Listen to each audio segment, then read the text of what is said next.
football legend and former manager Harry Redknapp. So, Harry, what is your favourite memory of the Three Lions? Oh, definitely 66, Jeremy. Winning the World Cup was a fantastic, to see.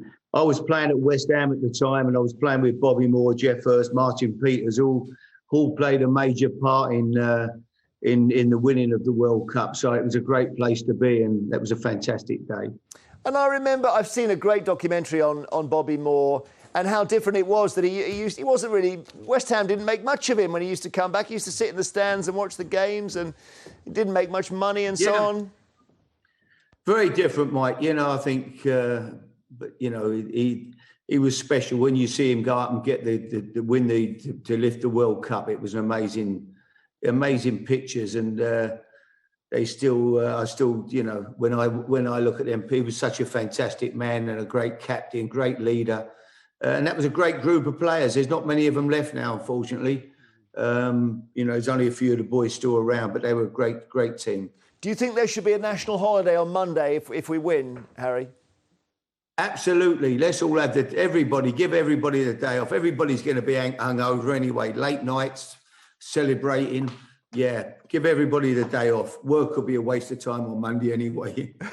Now, we're expecting more than half of the UK population to tune in for the game, but that might result in some household arguments. And I know there's some research that you know about by 3UK. Is that right?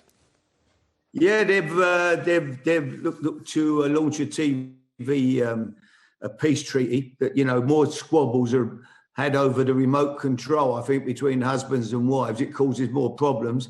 Hopefully this week there won't be a problem. I think even the girl, most of the households will come together and they'll all agree to watch the football, hopefully. But in the main, it does happen an awful lot. So Free are all launching a new initiative where if you buy their home broadband, you get a free TV set. So you're going to have 2 televisions in your house, which is great. Do you and Sandra ever bicker about what to watch? Absolutely. Well, no, I'll be honest. We have got a television in each. We've got 2 televisions, but we have dinner in the kitchen where one of the TVs is. And so when we sit down and have dinner, that is when the problems start. I'll be watching the football. Sandra's getting halfway through the soaps. And that's when the problems start. My dinner could end up in the dustbin if I'm not careful. So you won't be watching Eastenders together because you make a cameo in tonight's episode. Yeah, a very cameo performance. Yeah, a little walk on. It was great fun, Jeremy, to see actually the workings of the show. And I have followed it. Sandra, my wife, watches it regularly. And I have watched it bits and pieces over the years, from way back to Dirty Den and the rest of the characters that have been in it. So it was good to actually... and I'm a real Eastender, so I think they thought, well, we'll get him in it for 5 minutes. It was good. Well, stay with us, Harry, because we've got another subject that involves football now, which is whether the whole of the UK should get behind the England team on Sunday night, 0207 862 2222. We'd love your calls on this, wherever you are, England, Wales, Scotland, Northern Ireland. I've been amazed by the number of people on my Twitter feed who are angry about England's success. We showed that tweet earlier where somebody just gets really, really cross, says your team cheated, your fans booed a national anthem, and one of your fans tried to blind the opposition goalkeeper. So that's a furious response. Some are more light-hearted. Let's have a look. It's a Glaswegian account. Anyone but England patter is immature and pathetic. Guys, just enjoy the beautiful game. What does that... No, so that's a guy called Paul Black. And he's a funny guy online, and he's changed his name now to Paolo Nero and put the Italian flag on, and then said anyone but England is a terribly immature. I've got it. Sorry. Took a while to get there. I'm so slow on that. Mike, do you think everyone should get behind the England team? Well, I'm not asking them to get behind the England team. If Scotland, Wales, Northern Ireland, or even the Republic of Ireland, because they're in the British Isles, were playing, I would want them to win because they have closeness to me. They have borders with us. I've got friends who've played for Scotland, who've played for Wales, and who've played for the Republic of Ireland, so, but not Northern Ireland. I'm not begging for them to support us, but I honestly think it's so petty-minded to say, oh, anybody but the English, because we won the World Cup in '66. And they accuse us, the Scots in particular, you've never stopped talking about it since '66. Well, when you win a World Cup, you're entitled to talk about it. When Scotland win their World Cup, I'll let them talk about it. Let's get a response from a prominent Scottish socialist and writer, Chris Bambury. You've just heard that, Chris. How do you respond?